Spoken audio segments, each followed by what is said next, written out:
incroyablement minime. En 2001, Loana devient la grande gagnante de la première télé-réalité diffusée en France, le Loft Story.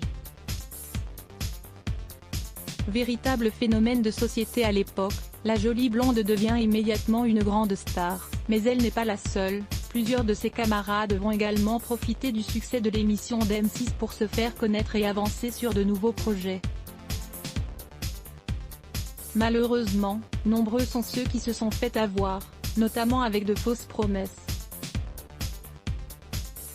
L'enregistrement du single Up and Down, écrit au cours de l'aventure et dont une partie a été chantée au confessionnal par quelques candidats en est d'ailleurs un bon exemple. À leur sortie de l'émission, Stevie Boulet, Kenza Braiga, Philippe Bichot, Delphine Castex, Julie Merci, David Cohen, Kimi Thoman et Fabrice Béguin signent un contrat pour la vente de cette chanson. Vendu à plus d'1 million d'exemplaires, le single se place immédiatement en tête des ventes en France, et ce, pendant plus de 7 semaines.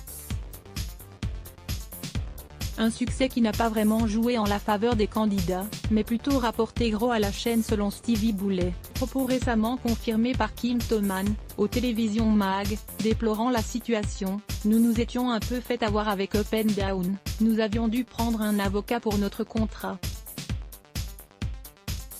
Nous étions 8 à avoir participé à l'enregistrement et nous avions touché environ 60 000 francs chacun, soit environ 9 000 €.